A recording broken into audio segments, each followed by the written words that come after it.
Aziz ba'da a'udzu billahi minasyaitonir rajim. Ma kana Muhammadun aba ahadin min rijalikum walakin Rasulullah wa khataman nabiyyin wa kana Allahu bikulli syai'in alima.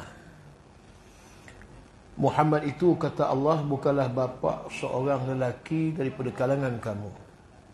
Akan tetapi Muhammad itu adalah Rasul Allah dan penamat siri Nabi Rasul yang telah diutuskan oleh Allah di dunia ini. Dan kamilah, kata Allah, Tuhan yang maha mengetahui atas tiap-tiap sesuatu. Sadaqallahul Azim. Surah Al-Ahzab ayat yang ke-40.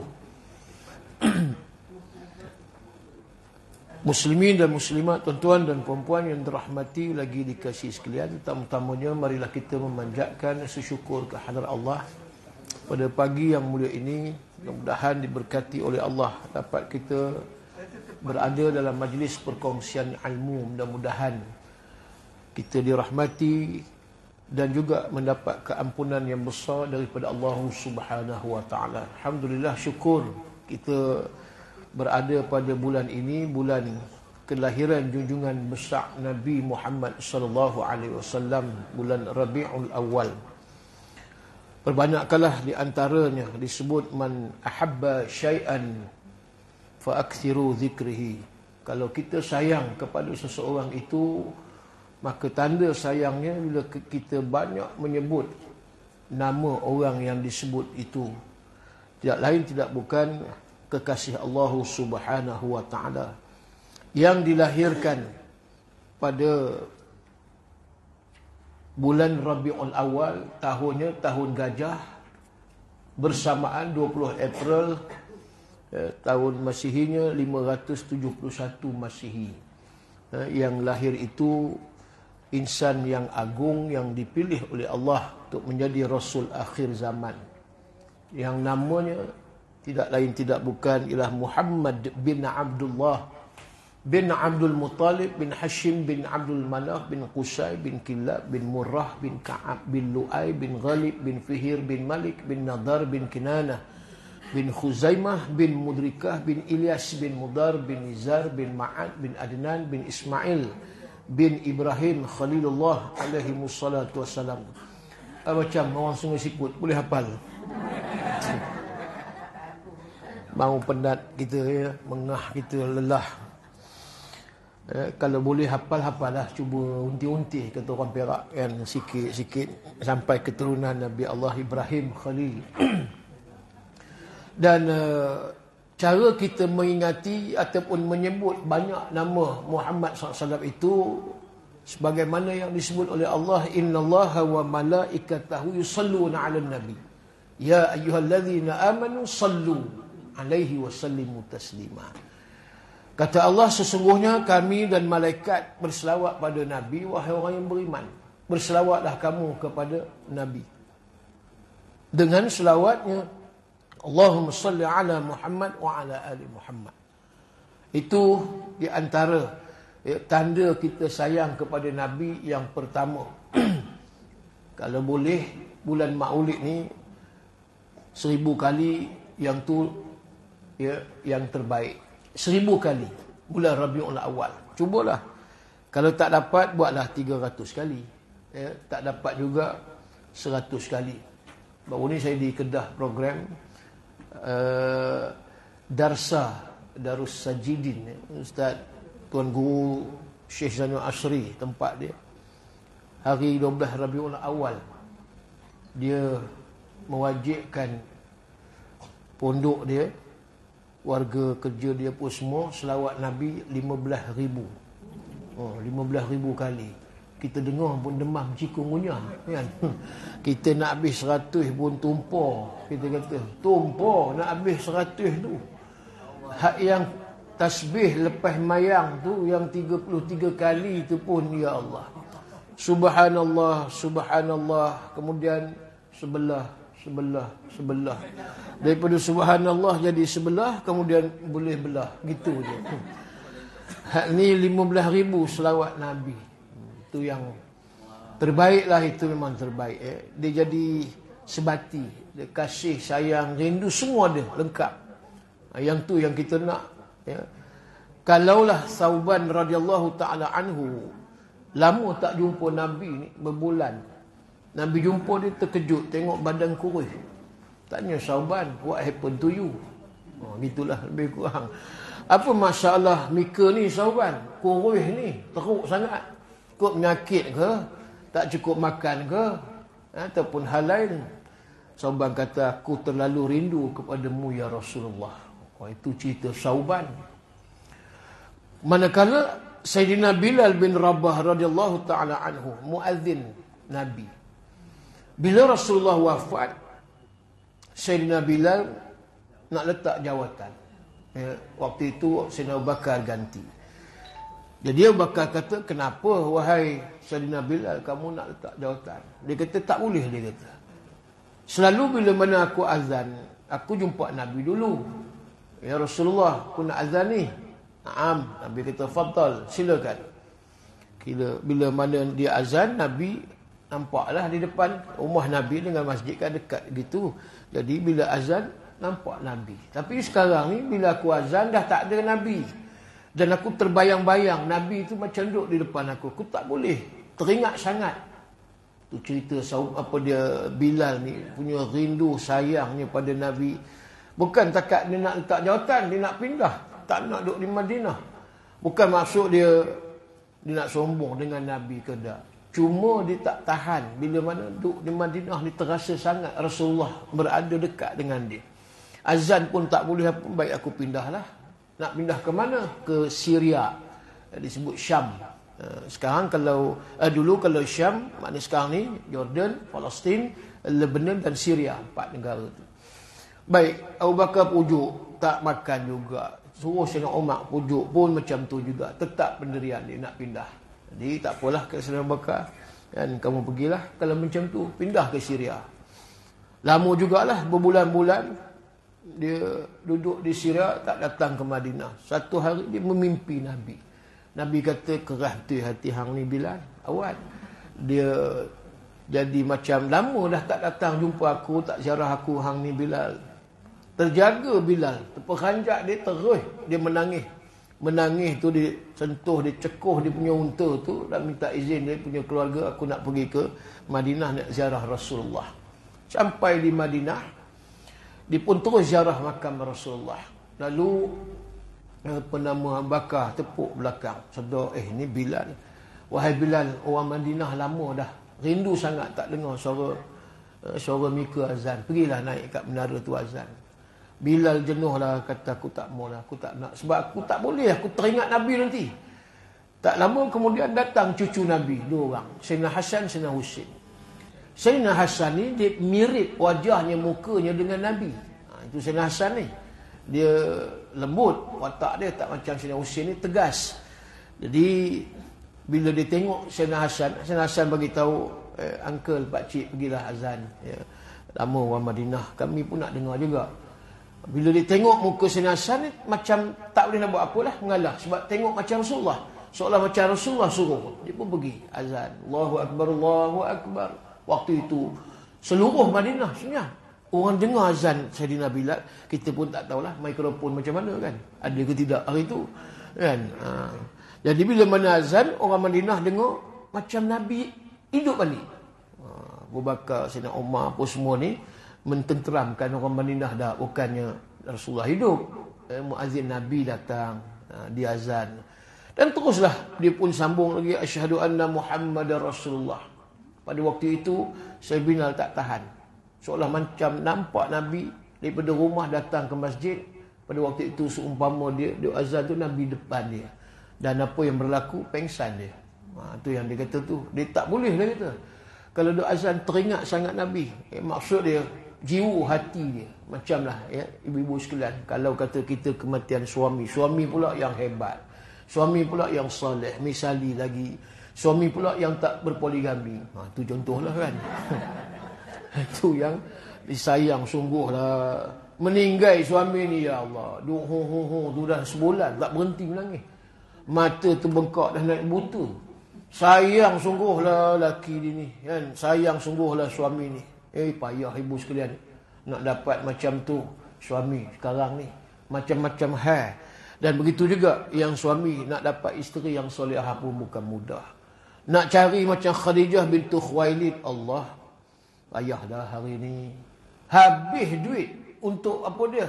Perjuangan Islam, untuk dakwah Islam. Dibantu sungguh. Walhal kaya tu. Khadijah tu kaya sangatlah.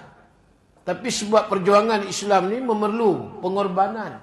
Apa dia yang kena korban? Allah sebut, innallaha ashtara minal mu'minina anfusahum wa amwalahum bi anna lahumul jannah. Aku beli daripada kalangan orang yang beriman daripada diri dan hartanya yang dia korban. Apa yang Allah ganti? Bi anna lahumul jannah. Allah beli itu dengan syurga.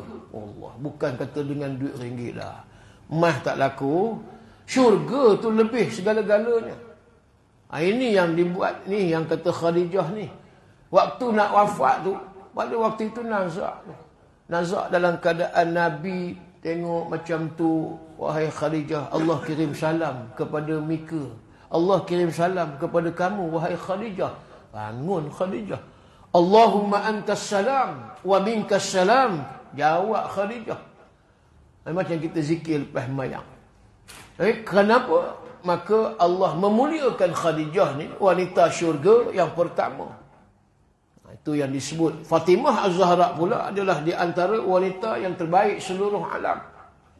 Jadi kerana itu, kita nampak Khadijah ni, korban ni bukan main-main. Sampai dia riwayatkan, waktu dia nazak nak wafat tu, baju yang dia pakai tu ditampal. Ada pendapat kata 80 tempat, ada kata 100 lebih. Walhal kaya, tiba-tiba baju ditampal. Tak ada kain telekung Siti Khadijah, ibu sekalian, tak ada. Ini orang hari ni buat telekung Siti Khadijah. Walhal Siti Khadijah tak pakai telekung tu pun. Apa yang ada itulah pada pakaiannya yang ditampal. Memang tak ada duit langsung dah. Allah orang kata apa dia, mengiktiraf Khadijah bintu Khuwailid, isteri yang salihah, ummahatul mukminin, ummul mukminin. Yang hebat sebab itu Nabi tak kahwin dengan orang lain waktu Khadijah. Nabi cukup sayang pada Khadijah. Nak cari macam Khadijah hari ni, ya Allah, boleh pakai telekung Siti Khadijah je lah kan. Itu kok mayang. Kalau tak mayang, habis dengan telekung Siti Khadijah pun terkelaut, mana kita tak tahu lagi lah. Jadi itulah antaranya kita nampak dua tokoh yang apa namanya, yang cukup sayang, yang kasih kepada Nabi SAW, dan itu di antara. Ada satu orang lagi sahabat Nabi yang bernama Sa'labah bin Abdul Rahman. Sa'labah ni ada dua. Satu lagi Sa'labah bin Hatib Al-Ansari. Yang tu apa nama sahabat yang lain. Yang ni Sa'labah bin apa nama Abdul Rahman. Dia ni cukup sayang Nabi. Umur dia lingkungan 16 tahun pada waktu itu. Dan satu ketika Nabi suruh dia pergilah cari keperluan. Ada satu benda yang Nabi suruh dia cari. Dia pun pergilah cari di penghujung Madinah. Baik, waktu dia pergi nak dapatkan apa yang Nabi suruh tadi, dia ternampak satu orang perempuan yang sedang mandi. Bukan sengaja tak. Entah macam mana pintu rumah tu terbuka dan nampak dia direct dengan bilik mandi. Dan pada waktu itu ternampak satu orang perempuan tu mandi. Dan bila nampak satu orang perempuan tu mandi, dia bukan sengaja, dia tak sengaja. Dan dia pun berpaling, lalu dia pun istighfar. Allah. Dia pun istighfar.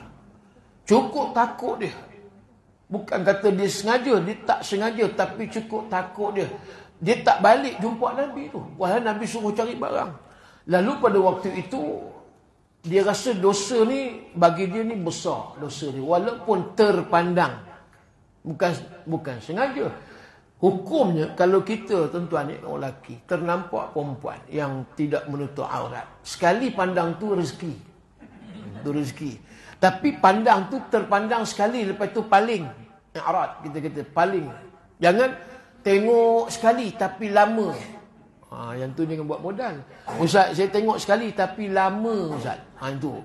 Dia tenor sekali je tapi lama. Atas bawah. Yang tu pun tak boleh sebab itu syahwat. Ya. Baik. Maka dia pun tak balik jumpa Nabi. Kemana dia pergi? Dia pergi ke satu jabal, bukit. Di antara Mekah Madinah tu. Apa dia buat di situ? Dia panjat bukit tu. Ya, dia nak minta ampun, dia nak beruzlah, dia nak berkhulwah di situ direct dengan Allah tanpa gangguan, tanpa sebarang gangguan. Dia pergi dan diriwayatkan duduk di situ 40 hari lebih kurang. Lama duduk di situ 40 hari. Yang tahu yang duduk di situ ialah pengembala kambing.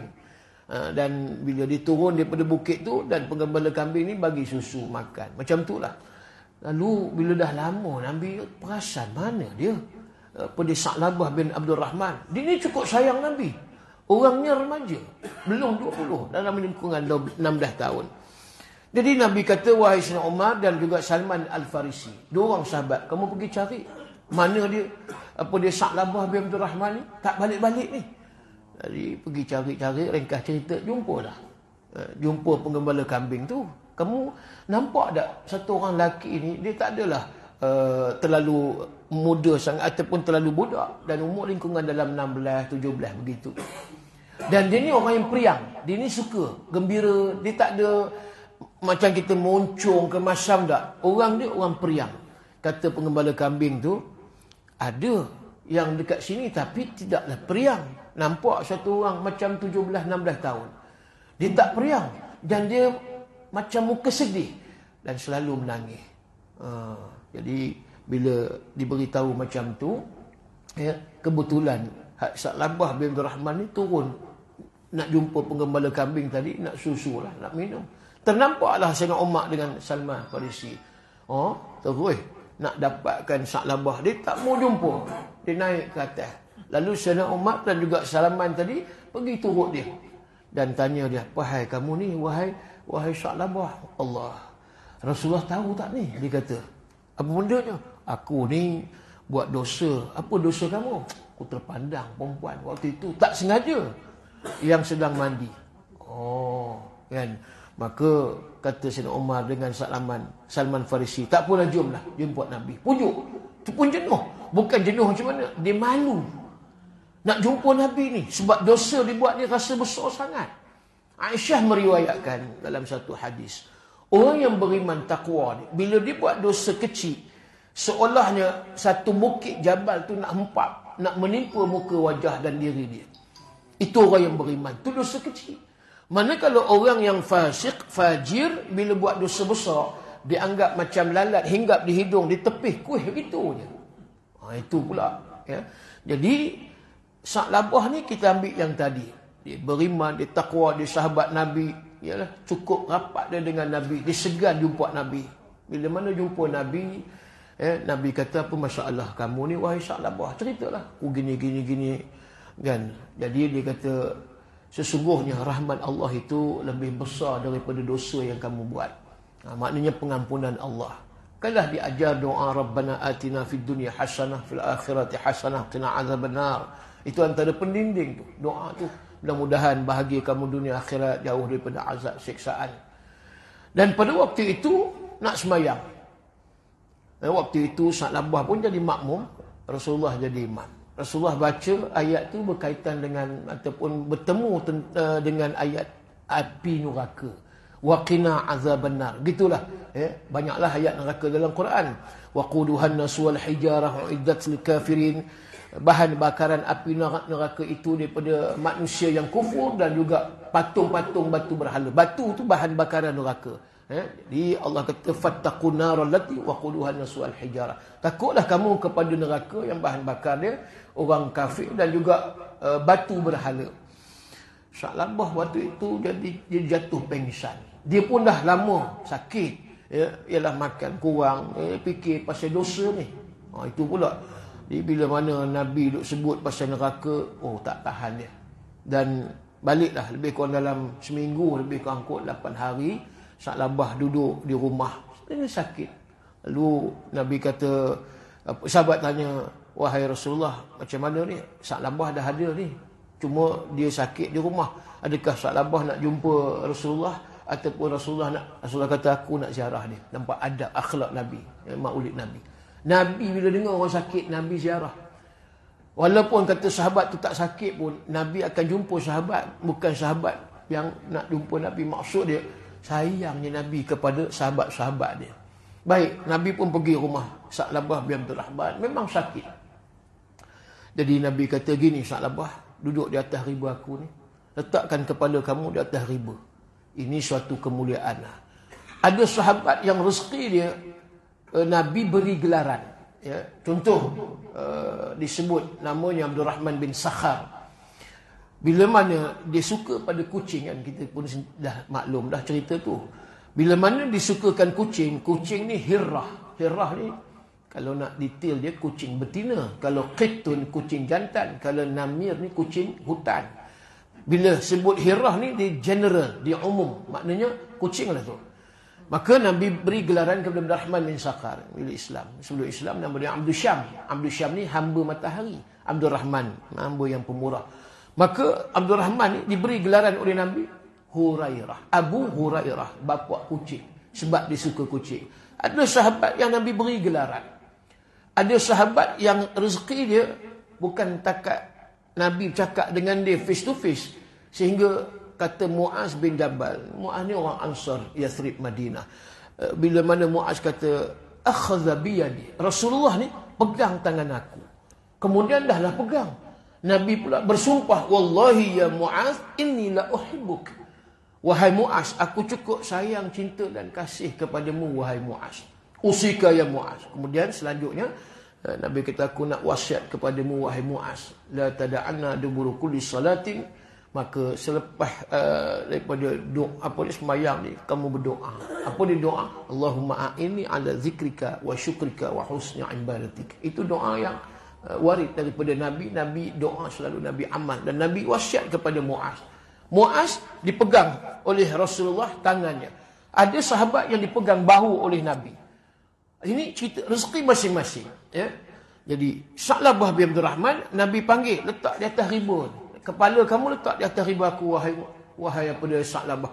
Sa'labah ni beberapa kali tak nak. Ya, angkat balik, Nabi ambil kepala dia. Dia tak nak. Kenapa wahai Sa'labah? Aku tak layak ya Rasulullah nak letak kepala aku di atas riba kamu.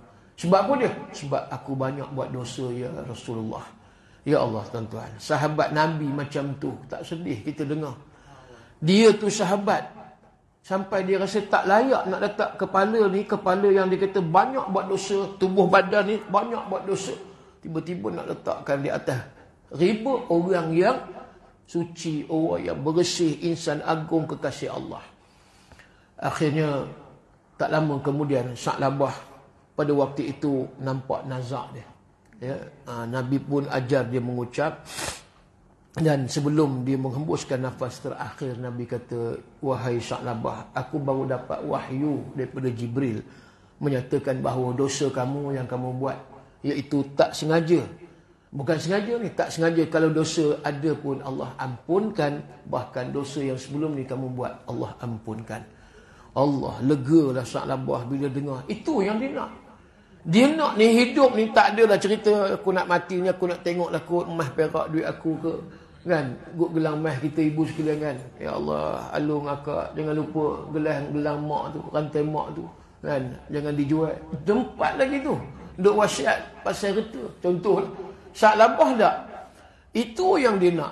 Dan diriwayatkan bertakbir. Waktu itu dia bertakbir bila Nabi kata Allah ampuni dosa kamu wahai Sa'labah. Allahu Akbar. Bertakbir. Takbir itu maksud kemenangan bagi dia. Dia nak pergi itu dalam keadaan dosanya tak ada lah. Maksud dia macam tu. Baik, meninggal Sa'labah selepas takbir tadi. Nabi pun mandikan jenazah, kafankan jenazah, semayangkan jenazah. Ini satu kemuliaan. Yang bila Nabi pula menguruskan jenazah Sa'labah ni, ya Allah, berkat tuan-tuan. Kalau kata gelaran itu pun berkat. Bagi gelarannya. Gelaran itu esok Allah Ta'ala panggil di akhirat yang Nabi bagi. Abu Hurairah besok, akhirat besok. Ta'al. Kalau macam tu lah bahasanya kan. Mari sini, kata Allah dengan gelaran yang diberi. Itu pun dah rahmat. Ini pula Nabi semayangkan jenazah, mandi, kemudian semayang, kafan tadi apa semua. Dan pada waktu itu Nabi jalan berjengkit-jengkit nak pergi ke kubur. Yang kata nak pergi mengkebumikan Sa'labah apa dia Abdul Rahman tadi. Lalu sahabat tanya, ya Rasulullah, tadi kami perasan bila kamu nak pergi ke kubur tadi jalan mengiringi jenazah Sa'labah, jengkit-jengkit. Ya. Dia macam jalan tak berapa nak ni lah. Maksud macam kita kata apa, dia sempit sangat. Macam tu lah. Duk sendat. Nabi kata, waktu jenazah Sa'labah nak dihantar ke kubur, aku nampak para malaikat Allah cukup ramai turun mengiringi jenazah Sa'labah. Jadi aku tak ni, ruang tu sempit sangat. Orang tak nampak, tapi Nabi nampak. Itu kata, Nabi memang nampak lah. Nabi boleh nampak malaikat.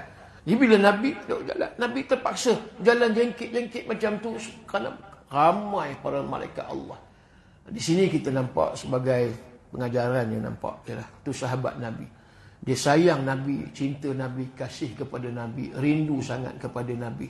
Mereka cukup sayang dengan cara macam mana? Mereka jauh daripada apa yang dilarang oleh Allah dan Rasul, dan mereka taat dan segera melakukan apa yang diperintah oleh Allah dan Rasul. Di antaranya fastaghfiru, disebut wasari'u ila maghfiratin min rabbikum, maka segeralah, kata Allah, kamu mohon keampunan kepada aku.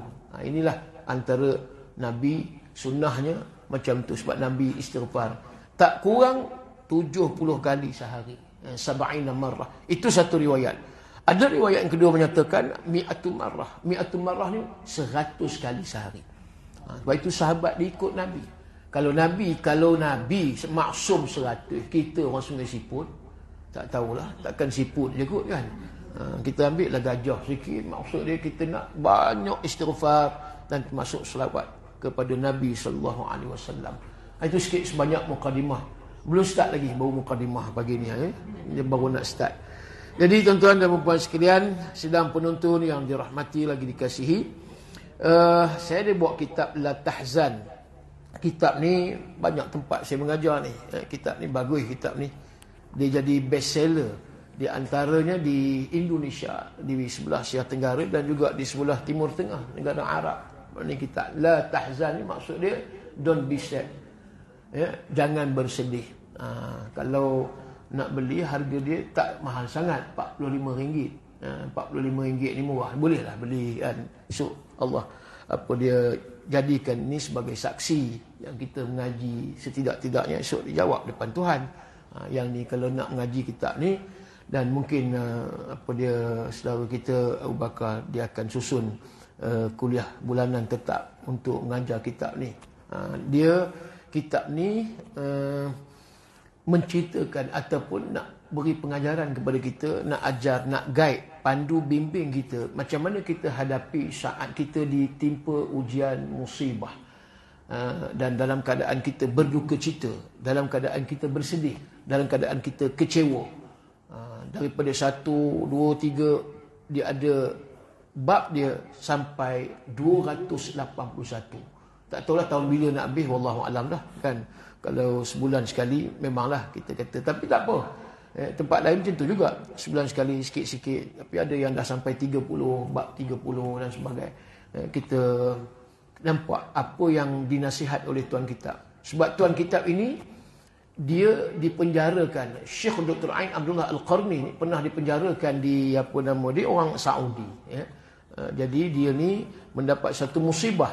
Kenapa? Dia anti dengan Amerika. Di dalam kuliah ceramah dia sebut tu macam terang sangat. Pemimpin Saudi ambil tindakan memenjarakan dia. Jadi dia dipenjara pada waktu itu, di dalam penjara lebih kurang 10 tahun, tak silap saya. Dan pada waktu itulah dia menyiapkan kitab ni dengan dengan lengkap juga, berpandukan kepada ayat Quran dan juga hadis Nabi SAW. Dan dia ni ahli sastra Arab. Ayat ni kadang-kadang kita nampak ayat puisi, macam sajak, macam pantun ada. Kita akan baca nantilah, tengok apa yang ada di dalam ni. Siapa yang berhajat nak beli, bolehlah di kedai buku ada dijual. La Tahzan, warna hijau, ambil warna hijau ni. Ada. Ya. Sini boleh. Cari kedai buku, saya tak tahulah. Kedai buku kat sini tak tahu di mana lah. Bolehlah nanti ya. Kalau siapa-siapa yang ada tempat yang ni nak beli sekali, pakat-pakat kot nak ni, bolehlah nanti. Dan insya-Allah hari ni saya ambil daripada yang pertama ataupun bab yang pertama, yang satu, bab 1. Apa dia? Di antara nasihat yang nak disampaikan oleh Syekh Dr. Ain Abdullah Al-Qarni, seorang ulama daripada Saudi. Dalam satu ayat, ya, kalau kita baca surah Yasin ayat 76, Allah sebut fala yahzunka qauluhum inna na'lamu ma yusirruna wa ma yu'linun. Allah beritahu pada kita fala yahzunka qauluhum, maka janganlah engkau wahai Muhammad berduka cita. Ni la tahzan tu maksud jangan bersedih, samalah, jangan berduka cita, jangan kecewa. Dan Allah menyebut lagi inna na'lamu ma yusirruna wa ma yu'linun. Sesungguhnya kata Allah lagi, apa dia? Disebabkan tuduhan-tuduhan mereka terhadapmu, sesungguhnya kami mengetahui sama ada yang tersembunyi ataupun yang terang-terang. Orang yang menuduh Nabi, yang mengejek Nabi, yang fitnah Nabi, sebenarnya Allah tahu. Apa yang mereka buat tu sama ada yu'linun ataupun sir, sama ada sembunyi-sembunyi ataupun terang. Jadi Allah nak bagi tahu, jangan kamu berduka cita, la tahzan. Sama juga waktu Nabi dengan Abu Bakar Siddiq dalam peristiwa hijrah di dalam Gua Thawr ataupun disebut Thur, dia ada dua. Ada sebut Thur ataupun Thawr, dulu boleh pakai. Ya, Gua Thawr, Jabal Thawr ataupun Thur. Waktu itu Nabi nak hijrah ke Yathrib. Lalu Nabi transit dalam gua sebab musyrikin dapat cium hidung pergerakan Nabi. Dan pada waktu itu Abu Bakar cukup takut akan keselamatan Nabi. Dia bukan takut diri dia, tapi takut keselamatan Nabi itu ancaman. Tu yang kata sahabat sayang pada Nabi Abu Bakar. Rela Nabi itu, ya, maknanya tak terancam, tapi biar dia dibunuh pun tak apa. Kita kata menjadi junnah perisai.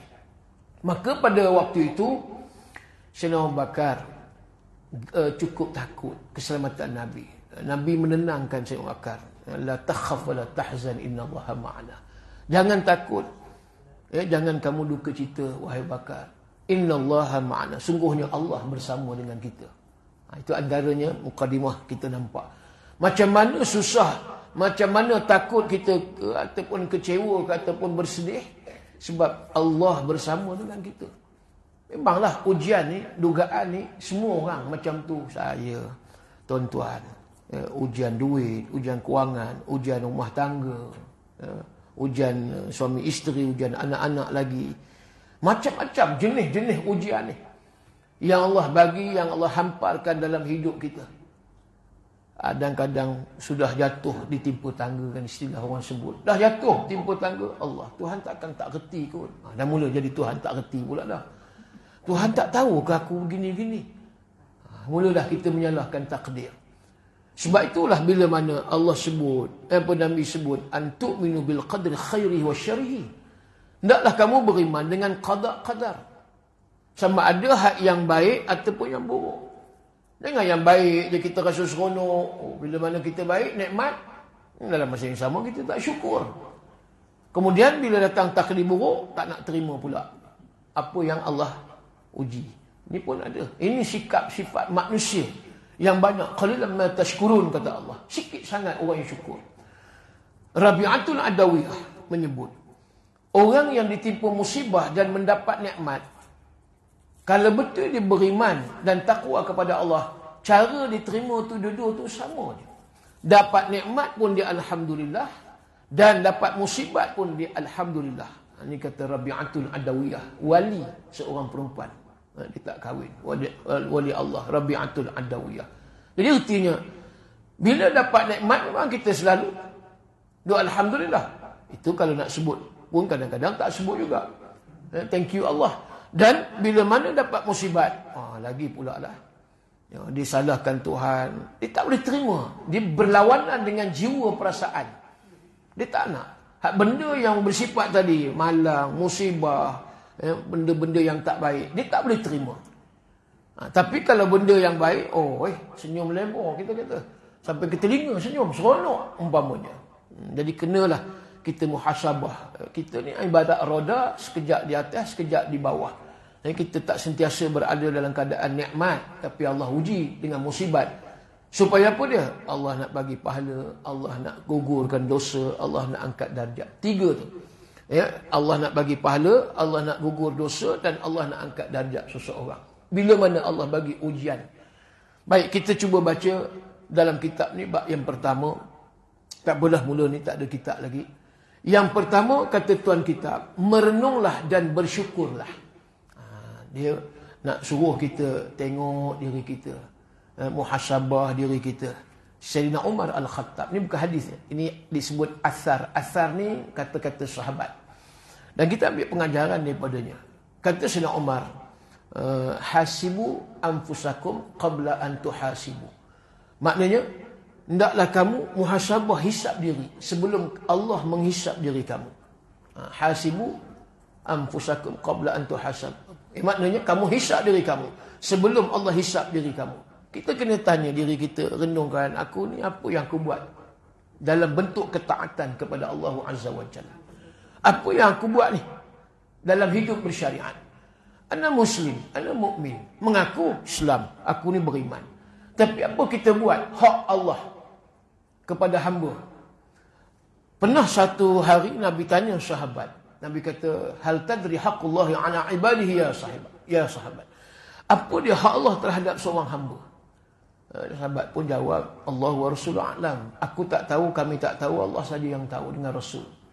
Lalu Nabi kata, haqqullahi ala ibadihi ayya'buduhu wa la yusyrik bihi syai'ah. Hak Allah terhadap hamba, hendaklah hamba ni mengabdikan diri kepada Allah. Ini kita faham kita apa ditugaskan, apa peranan.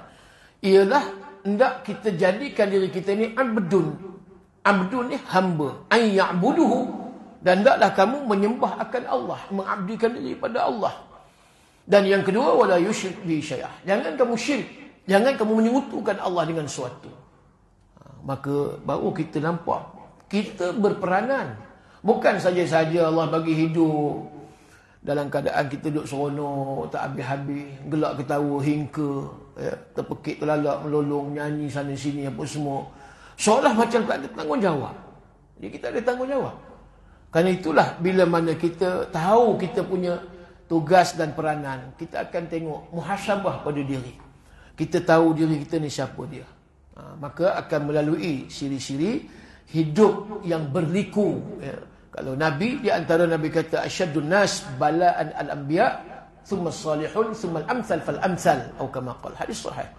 Nabi kata, manusia yang paling berat diuji oleh Allah adalah Nabi dan Rasul Allah, al-anbiya.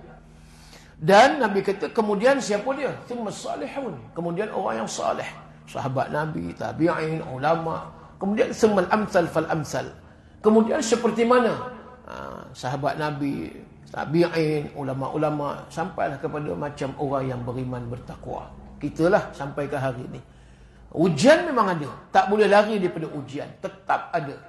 Macam mana pun kita hebat, orang yang ialah masyhur ke apa ke, ujian tetap. Lagi jawatan tinggi, lagi kuat ujian dugaan. Bukan mudah kita rasa macam aku ni ada jawatan. Terus kata banyaklah, sebagai pemimpin keluarga pun dah cukup. Nafkah pada isteri umpamanya, pendidikan pada anak-anak, termasuk isteri lah. Macam mana agak-agak suami? Dia tak ada ilmu. Maka dia kena encourage, dia kena galakkan isteri dia pergi majlis ilmu. Macam ibu-ibu yang datang pada pagi, alhamdulillah, kehadiran pun nampak. Ya, yang apa dia, para suami dan juga para isteri pun ramai. Ya, pagi ni tak kurang 500 ada nampak. Itu masuk jin dengan malaikat yang hadir, insya-Allah, mudah-mudahan. Jadi kita kena apa namanya, nak kata bukan perintah, jadi maknanya menyuruh. So, isteri-isteri pergilah kuliah duha, pergilah kuliah maghrib. Mana-mana saja ada majlis ilmu, hadir. Ya, sikit-sikit dapat nampak. Hari ni apa yang kita dapat, semalam pun kita dapat, besok pula lagi. Jadi begitu supaya kita ni tak lari daripada apa namanya disebut sebagai hubungan kita dengan Allah Subhanahu wa taala. Baik, apa kata tuan kitab dengan tajuk merenunglah dan bersyukurlah. Setiap manusia seharusnya selalu mengingati nikmat yang Allah Subhanahu wa taala kurniakan kepada anda. Kerana nikmat Allah telah meliputi daripada hujung rambut hingga ke bawah kedua tapak kaki. Kesihatan badan, keamanan negara, hutan belantara, udara dan air. Serta masih banyak lagi yang lainnya adalah nikmat yang telah diberikan Allah kepada anda. Jadi makna tuan kita kata kita kena renung tentang nikmat. Nikmat ni banyak. Nikmat hidup, hayataka qabla mautik, ini nikmat. Syababaka qabla harami, muda sebelum tua, nikmat. Apa lagi? Wa ghinaka qabla faqrik, kemudian kaya sebelum miskin, ini nikmat. Kemudian apa lagi? Wa sihataka qabla saqami, sehat sebelum sakit, ini nikmat. Wa faraghaka qabla syughlik, waktu lapang sebelum sibuk, ini nikmat. Maka Nabi kata irtanim khamsan qabla khamsin. Rebut 5 apa yang saya sebutkan tadi. Sebelum datang 5. 5 ni apa dia? Nabi nak beritahu 5 perkara itu berupa nikmat. Berupa nikmat yang Allah kurniakan. Maka hendaklah kamu manfaatkan. Gunakan sepenuh nikmat itu untuk membawa kepada kita nanti bahagia di akhirat. Jadi jadikan yang sebagai persiapan, persediaan dan bekalan. Jangan rugikan masa muda kamu, jangan rugikan masa kaya kamu, jangan rugikan masa sehat kamu, jangan rugikan masa lapang kamu. Dan yang akhirnya wa hayataka qabla mautik. Dan jangan kamu rugikan masa hidup kamu sebelum kamu menemui ajal. Renung balik. Berapa tahun kita hidup? Saya tahun depan baru 50. Tahun ni my age 49 years old. I tell you, I'm still young and I feel young. Lebih kurang gitulah. Itu. Baru 49 tahun. Baru 49 tahun. Tapi itulah, tak rasalah kita ni macam tak mati-mati dah. Mati bukan syarat tua, dah. Mati bukan syarat kena sakit dulu. Mati ni bila-bila masa. Hak yang baru berapa minit lahir, ajal, mati. Hak baru berapa hari lahir, mati. Ada yang tak mati-mati lagi, nak dekat 100 tahun. Itu pun dia juga.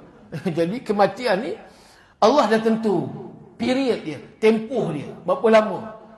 Kerana itu, kalau kita kata maulid Nabi tadi, maulid Nabi bukan hanya kita duk teringat bulan Rabiul Awal tak. Sepanjang kehidupan kita yang Allah bagi 60 tahun kita kena maulid Nabi.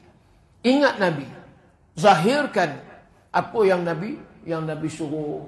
Maka Nabi suruh tu juga daripada Allah, melaksanakan. Gitu maksud dia, nikmat tu kita kena syukur. Allah sebut di dalam surah Ibrahim ayat 34, wa in ta'uddu ni'matallahi la tuhsuha. Sekiranya kalian menghitung nikmat Allah, kalau kita nak kira nikmat Allah yang Allah beri kepada kita ni, ya Allah, nama Allah sebut la tuhsuha. Pasti kamu tak akan boleh menghitung terlalu banyak nikmat yang Allah kurniakan kepada kita. Kadang baru sikit Allah cubit kita dengan ujian. Allah sikit sangat, cubit sikit je kita punya sakit, pedihnya. Walhal nikmat yang Allah bagi pada kita punya banyak. Pun kita kata tadi, qalilan ma tashkurun, kata Allah. Sikit sangat yang syukur. Hak yang banyak, kufur. Allah bagi amaran. Wala in kafartum inna azabi lasyadid. Kalau kamu kufur, tunggu azab. Tunggu azab. Baik, soal orang yang ada harta, bab orang yang memiliki kekayaan, kemewahan. Allah catatkan di dalam surah Al-Baqarah ayat 200 Allah sebut, Allah catat di dalam surah At-Taubah ayat 35 ayat 36. Apa Allah sebut di dalam ayat tersebut? Maka Allah kata apa dia? Walladzina yaknizuna adh-dhahaba wal fiddah wa la yunfiqunaha fi sabilillah fabashshirhum bi'adzabin alim. Kita dengar tu pun nampak azab bin alim. Ni macam azab. Betul. Maka Allah kata apa dia? Orang yang menyimpan emas dan perak. Maksud orang yang ada kekayaan. Tak semestinya tak ada tak ada emas, tak ada perak tu tak kaya. Kadang ada orang kaya dalam bentuk aset, harta dia, tanah dia, sawit dia, umpamanya getah. Macam-macam, tak semesti emas perak. Kalau dia emas, ada emas lah. Kalau tak ada, mungkin dia ada cash money umpamanya. Simpanan di dalam bank dan sebagainya. Seorang ni kata Allah, wala yunfiqunaha fi sabilillah. Allah bagi amaran. Depa ni tak nak infak di jalan Allah. Depa tak mau bersedekah. Depa tak mau dia mewakafkan harta. Kita nampak pagi ni tabung ada. Bukan mudah kita nak lancarkan, kita nak susunkan program dakwah ni. Tak ada duit. Ibu-ibu, tuan-tuan sekalian, tak jalan. Kerana itu Khadijah tu habis duit untuk apa? Dakwah Islam Nabi. Sampai katanya waktu itu Khadijah kepada Rasulullah, ya Rasulullah, Kalau nanti abang ni tak ada duit dah untuk buat dakwah, ya, begitu juga nak buat rakaman, rekod Darul Hijrah umpamanya. Kalau tak ada duit, bukan mudah. Ya, sahabat kita ke sana, ke sini, ke Jak Kuala, Sungai Siput, Ipoh pula, kemudian ke Kuala Lumpur, umpama ke Penang, buat rakaman macam ni. Semua memerlukan duit. Ya, hari ni duit minyak kereta, bayar tol dan sebagainya. Pun juga nak makan minum. Production macam ni, nak kena ada alat-alat dia. Kadang-kadang rosak dan sebagainya, kena repair, kena ganti baru. Ya, Khadijah kata, abang, kalau abang tak ada duit nanti dalam kerja dakwah, ginilah. Tulang-tulang saya nanti abang ambil lah dalam kubur ni. Boleh jual-jual lah. Dan duit daripada jual tulang ni, abang gunakan untuk dakwah. Nampak? Nak sebutnya perjuangan yang disebutkan tadi, siapa dia? Perjuangan Khadijah di dalam urusan dakwah. Jadi dakwah ni nak kena duit. Akhirnya kita tak gunakan tadi. Ya? Maksud dia apa dia? Tak gunakan kekayaan, kemewahan, harta yang ada untuk jalan fisabilillah. Rugi tak? Rugi. Kerana itu Allah menyebut wala yunfiqunaha fi sabilillah. Maka mereka tidak menginfakkan harta mereka di jalan Allah Subhanahu wa taala. Khabar kepada mereka azab, siksaan yang pedih, berat. Kedekut ni, bakhil ni bukan satu sifat Nabi. Nabi jenis, kalau kata Nabi ni bersedekah, Nabi dikatakan kalau air sungai itu laju, sedekah Nabi lagi laju daripada air sungai. Macam mana nak membayangkan? Air terjun, air sungai itu laju. Nabi punya sedekah lagi laju.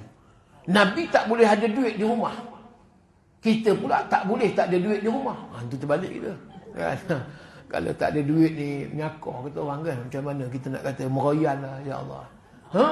Kita tak boleh tak ada duit. Tapi Nabi pula tak boleh ada duit di rumah. Laju. Maka itu sifat Nabi.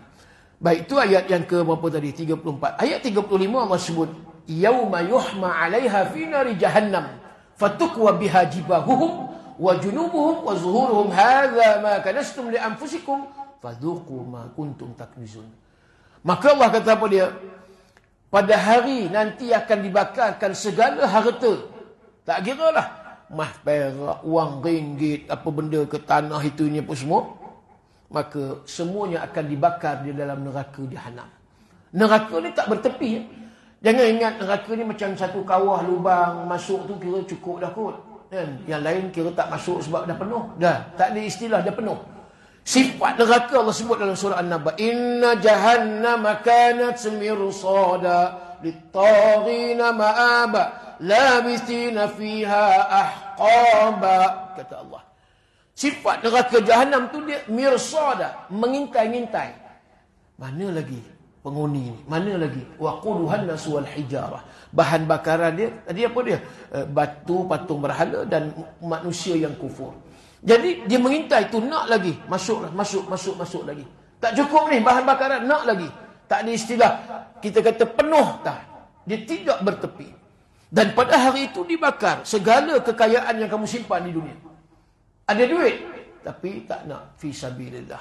Beg tangan LV, ibu sekalian. Allah. Beg tangan apa dia? Prada. Paling cokiah pun, paling cak ayam pun Coach.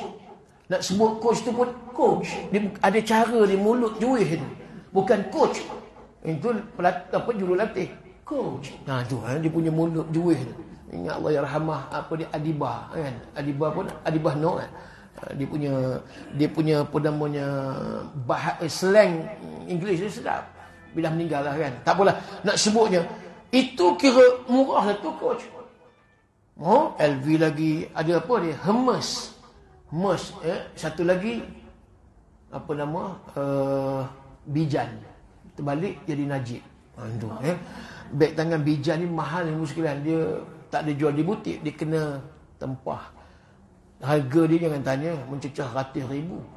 Satu beg tangan handbag boleh cecah juta. Itu bukan level kita lah. Itu bukan level kita. Tapi cerita macam tu. Jadi apa sahaja kekayaan dia. Lalu kata Allah, apa dia lagi? Allah kata, bila mana mereka tadi dimasuk apa dia segala kekayaan dibakar dalam api neraka, lalu kata Allah, fatukwa biha jibahuhum wa junubuhum wa zuhuruhum. Hadza ma kanastum li anfusikum. Lalu ketika itu kata Allah, kami cipta satu mikwah. Mikwah ni apa dia? Iron, setrika. Mikwah bukan mikwah. Mikwah lepas ni kalau ada mi kari, mi bandung, mi rebui, itu mikwah. Hak ni mikwah. Fatukwa itu dia punya perbuatan. Iron, maka kita fatukwa, iron baju. Itu baju. Ni iron daripada api. Api itu jadi setrika. Fatukwa bihajibahuhum wa junubuhum wa zuhuruhum. Ni dai, kemudian rusuk belakang disetrika oleh Allah. Lalu kata Allah, hadza ma kanastum li anfusikum. Allah ejek kita ni yang kata penghuni neraka dengan segala tadi dibakar dalam neraka jahanam. Rasakan hai manusia dulu di dunia kamu bakhil, kamu kedekut. Kamu tak fikir pun ni jalan dakwah Islam. Yang kamu fikir ikut kamu, tekak kamu, mulut kamu, diri kamu semata-mata. Kamu tak fikir jalan dakwah ni yang patut kamu bantu. Darul hijrah kita, apa yang kita boleh bantu-bantu, sikit-sikit lah. Kalau banyak-banyak kita bagi. Kemudian apa dia, surau, masjid, sekolah agama, sekolah tahfiz dan sebagainya. Ni yang kita nampak. Yang sepatutnya kita punya percentage, allocate, kita punya duit. Kalau kita ada satu income yang tak apalah, sikit pun dengan cara sikit, banyak lagi lah banyak. Kita dapat bonus, kita dapat macam-macam lagi extra bonus dan sebagainya. So kita allocate sikit, ambil lah portion. Untuk apa dia? Aku ni niat untuk nak bagi pada dakwah fisabilillah. Sebab takut besok bila Allah tanya, apa kita nak jawab? Kerana itu nikmat ni kita tak syukur, azab. Tapi kalau kita syukur, dapat banyak-banyak kita bagi, dapat sikit pun kita bagi banyak, Allah yang ni kira champion. Sebab sudah tentulah Allah akan gembirakan mereka besok di dalam negeri akhirat. Masuk kita di mahsyar. Allah permudahkan jalan dia untuk masuk ke dalam syurga ni nanti, insya-Allah, mudah-mudahan. Jadi gitulah maksud nikmat ni perlu kita syukur. Jangan kita kufur, jangan sampai dalam keadaan kita bakhil. Demikian kata Tuhan kita, besar nikmat Allah yang telah dianugerahkan kepada anda. Dunia ini beserta apa yang ada di dalamnya telah diciptakan Allah untuk anda. Tapi anda tidak pernah menyedarinya. Anda menguasai kehidupan tapi tidak pernah mengetahuinya. Ini kita lalai lah. Kita jadi cuai, kita jadi lalai hidup di dunia ni. Itu yang apa namanya, bila Nabi diminta oleh sahabat-sahabat tolong doa kekayaan. Nabi nasihat dulu. Nabi kata jangan, takut nanti lupa. Bila dah kaya nanti kamu lupa pada Allah. Tapi dah 3 kali merayu-rayu, kebiasaan Nabi akan doa jugalah. Cuma Nabi nak peringat, kamu jangan lupa, kamu jangan lalai. Takut bila dah kaya. Contoh Qarun. Nampak? Dia ni sepupu Nabi Musa. Qarun ni sepupu Nabi Musa AS. Dan dia ni Allah bagi kelebihan satu, dia ni handsome, kacak. Kalau perempuan cantik lah, lawa. Laki kita kata handsome, kacak. Allah bagi kelebihan pada dia. Yang kedua, dia cerdik, pandai, dia cerdik. Dia tak perlu ambil SPM ke apa, IPSA, tak payah. Dia memang Allah bagi, memang dia ni cerdik daripada awal lagi. Yang ketiga, suara sedap. Dia baca kitab Taurat. Kan Nabi Musa kitab Taurat. Bila dia baca kitab Taurat ni sedap. Dan dia pandai tafsir. Itu pula. Mula dia memang ahli kitab. Mengikut Nabi Musa. Kemudian dia minta doa kepada Nabi Musa. Apa dia? Kekayaan. Dia diriwayatkan, dia ni sampai nak bagi nafkah pada anak pun tak mampu. Miskinlah kita kata. Tapi dia ahli kitab. Dia rajin baca kitab, tafsir gitu gini apa semua. Kemudian diminta Nabi Musa berdoa agar dia ni jadi orang kaya. Jadi Nabi Musa doa. Dia sepupu Nabi Musa. Bukan orang lain, kata orang apa namanya, orang Banjar, Kulaan kita kata kan.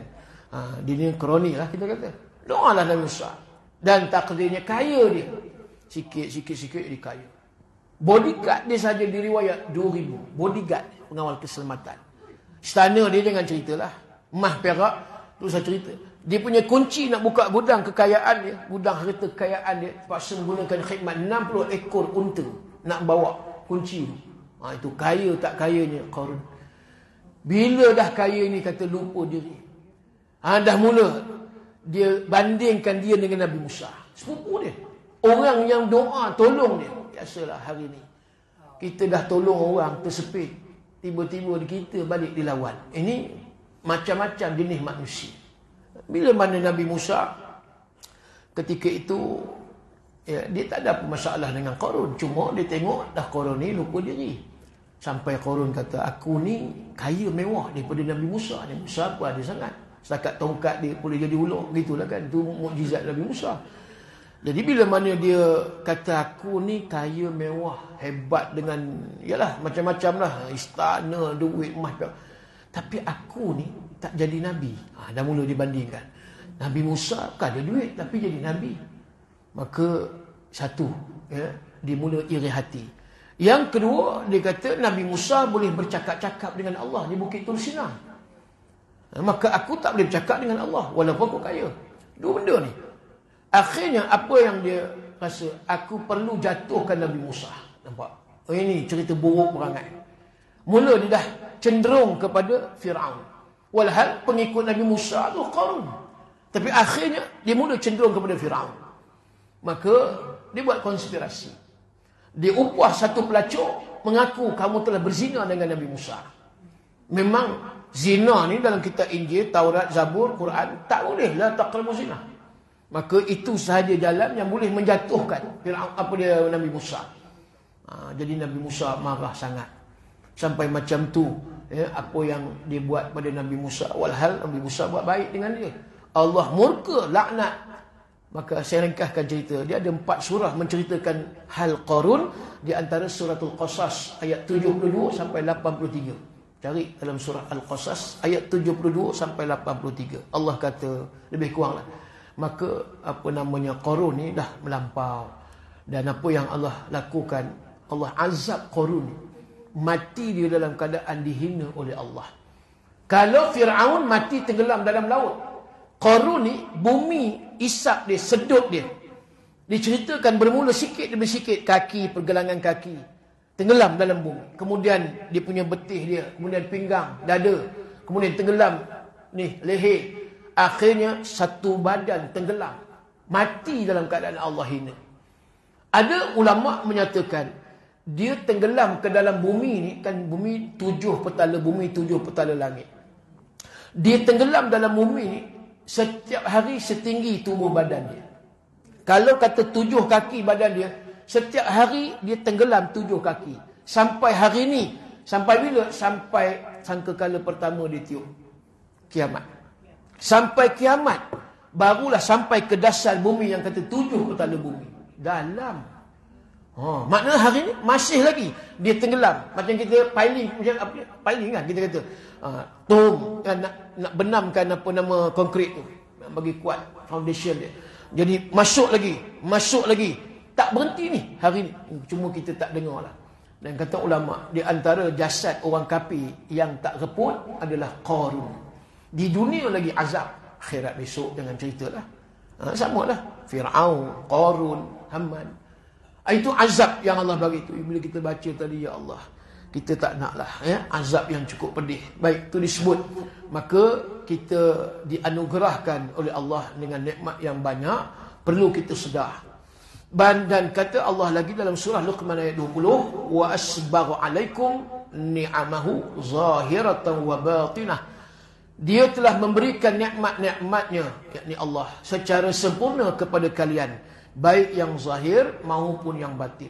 Nikmat batin apa dia? Jiwa, perasaan tenang. Itu batin.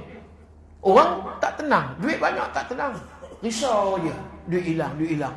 Apa dia risau? Duit bukan kata juta, bilion. Dia sentiasa dalam risau. Kadang tak boleh tidur, teringat duit aku ni esok jadi berapa ya? La ilaha illallah. Itu dipikir. Jangan ada bendahari surau masjid ini perangai macam tu. Dia pegang duit masjid, pegang duit surau. Bukan nak belanja untuk dakwah ni. Orang bagi sampai 100,000. Ada 2 masjid, tak sebutlah negeri mana, yang diceritakan oleh orang di situ, duitnya satu masjid ni 400,000 sama. 400,000 dan satu lagi juga 400,000. Kuliah seminggu sekali. Apa kita kata 400,000 tuan dan puan sekalian? Kuliah seminggu sekali. Mak sebulan 4 kali. Takut duit habis. Walhal orang jariah, orang sumbangan, infak ni untuk kita buat program. Itulah dia punya nur dia, itulah dia punya pahala. Kalau simpan dalam buku bank dah hari, tengok tak naik-naik 100,000, besok berapa pula? Kan? Kadang bendahari dengan AJK dakwah, biro dakwah ni bergaduh, berkelahi. Kata AJK dakwah, bendahari, kau ni simpan duit je, bukan duit bapak kau. Sudah bapak kau ni. Marah AJK dakwah. Iyalah, kena ikut benar nak keluar duit. Yang bendahari kata, kamu ni habiskan duit je ke? Buat program tak habis-habis. Habis duha, kemudian kuliah muslimat. Maghrib, lepas tu ada pula forum perdana, ceramah itu ni. Marah bendahari. Sebab bukan duit kamu, duit orang. Jadi itu kita nampak tadi maknanya apa dia. Kita kena rasa bersyukur sangat. Bila kita banyak syukur, Alhamdulillah, Alhamdulillah, hati jiwa kita jadi tenang. Ini batin. Zahirnya lah tentulah. Maknanya perkara yang zahir, yang disebut itu nikmat-nikmat yang Allah bagi tadilah, kekayaan itu, ini dan sebagainya lah. Baik, anda telah diberi sepasang mata, satu lidah, dua bibir, dua tangan dan dua kaki. Ini nikmat. Lalu kata Allah, fabi ayyi ala'i rabbikuma tukadziban. Maka nikmat Tuhan kalian yang manakah yang layak anda dustakan? Surah Ar-Rahman ayat 13. Selalu kita dengar, fabi ayyi ala'i rabbikuma tukadziban. Apa lagi yang kamu dustakan di atas nikmat yang Allah berikan kepada kamu? Ini kita banyak begitu, tidak syukur, tetapi kita kufur dan terus kufur kepada Allah. Sambung lagi sikit, adakah anda sangka bahawa berjalan dengan kedua-dua kaki itu merupakan sesuatu yang biasa, padahal masih banyak manusia lain yang tidak mempunyai kaki. Umpama tadi, kalau disebut ada mata, ada lidah, kemudian ada dua tangan dan dua kaki. Ada orang yang tak ada kaki, dua-dua tak ada. Baru ni kan yang di Bagan Datuk, satu orang apa namanya perempuan yang kahwin dengan lelaki yang sempurna, tapi dia tak ada dua-dua tangan. Oh, yang tu macam mana agak-agak. Tapi kahwin. Alhamdulillah. Nak lelaki tu kahwin. Setengah lelaki, kudung tangan ni. Apa hal? Nak jalan pun tak boleh ni. Lalu kedukung je. Contoh gitulah. Jadi ada orang dia daripada kecil, kudung. Ya Allah jadikan ada orang yang macam tu. Ada orang yang dua-dua. Kaki dengan kanan kudung. Hak kudung daripada kecil tu satu. Kudung sebab kencing mani. Itu pun dia juga. Potong kaki. Ya Allah. Kita rasa bila mana suatu musibah tadi, kaki tak ada, nikmat nak tengok orang berjalan. Ataupun dia dulu memang berkaki, sebab aksiden umpama, kena potong kaki. Doktor kata kena potong dulu. Terasa tak dulu ada kaki macam mana? Mesti terasa. Macam tu juga mata. Ada orang yang buta daripada kecil lahir, tapi hebat. Yang menang Qari, peringkat tilawah peringkat terbangsa baru ni, Qari Malaysia. Buta mata tu ibu sekalian kan. Tapi hati celik. Kita mata tak buta, celik. Hati pula buta. Itu pula. Tak mengaji Quran. Mata nampak. Kok lah apa salah pagi-pagi. Kurang-kurang pun satu muka jadilah. Kurang-kurang lagi kalau tak satu muka. Bismillahirrahmanirrahim. Nun. Sadaqallahul azim. Oh, mendayu-dayu bunyi tu. Nun pun jadi. Kulun harfil hasanati asyar. Satu huruf 10. Dan Allah melipat gandakan pula lagi. Boleh jadi 700. Wallahu yudha'ifu liman yasha. Allah berhak untuk melipat ganda kepada siapa yang Allah nak. Dia artinya jangan tak baca langsung Quran. Orang yang buta pun boleh hafal ataupun apa namanya boleh baca Quran begitu, walaupun dengan braille kan, huruf braille boleh, mereka boleh baca Quran. Kemudian disebut tadi, kita tadi ada kaki boleh jalan, ada orang yang tak ada kaki. Kemudian apa lagi disebut? Adakah anda sangka bahawa berdiri tegak di atas kedua-dua betis itu merupakan sesuatu yang mudah? Padahal masih banyak manusia lain yang kehilangan kedua betis. Ada yang potong sampai peha. Bagaimana? Adakah anda merasai nikmatnya tidur dengan menjamkan kedua mata? Sementara masih banyak manusia lain tidak dapat tidur kerana sakit yang mengganggu. Nikmat tidur tu pun cukup dah. Ada orang tak boleh tidur. Malam tak boleh tidur. Malam tak boleh tidur. Siang pun payah nak tidur. Jadi macam mana agak tidur? Belah bab tak boleh tidur ni. Satu nak senang tidur, datang majlis ilmu. Datang majlis ilmu ni. Kadang 5 minit tak sampai. Terus. Jangan dia berdengkur. Dah lah pagi ni kan. Nak tidur boleh. Jangan melentang depan saya, dah lari saya. Tu nak cerita dia. Tidur ni memang boleh datang dalam kuliah majlis ilmu. Ataupun khutbah Jumaat yang lelaki. Tak boleh tidur malam, tak apa. Datang khutbah Jumaat. Sekejap aja. Baru mula mukadimah ittaqullah usiku wa iyaya bitaqwallah. Menyandar di dinding masjid. Sudah-sudah barakallahu li wa lakum fil Qur'anil azim wa nafa'ani. Nak habis dah. Nak habis dah baru sudah. Itu ya. Bukan sinilah, di Zimbabwe. Jauh tuan. Sini okey insya-Allah mudahan. Baik, sambung lagi. Kemudian apa dia kata lagi? Pernahkah anda merasa nikmat ketika anda dapat menyantap makanan yang lazat dan minuman yang dingin sejuk sedap ni? Teh ais, teh ais limau, fresh orange dan sebagainya. Sementara masih ramai orang lain yang tidak dapat makan dan minum hanya kerana penyakit yang mereka deritai. Banyak penyakit, payah nak makan apa, minum apa. Ingat almarhum Ustaz Datuk Semir Kamus. Sudahnya apa yang kita boleh makan? Orang kaya duit banyak. Memang nak makan roti canai. Orang kaya duit banyak. Boleh makan sekali makan 10 keping. Tak tahu. Keping tu lah boleh makan. Itu kok boleh makan. Kalau doktor kata jantung, macam. Yang Datuk Semir Kamus kata apa? Hak yang boleh makan, kulit roti je lah. Itu nak cerita dia. Duit banyak pun, akhirnya kulit roti je dimakan. Tak ada nikmat. Sebab penyakit banyak. Telur tak boleh, kolesterol umpamanya. Kan? Gula lagi lah. Kuih-kuih manis, ya? Air manis, cik manis.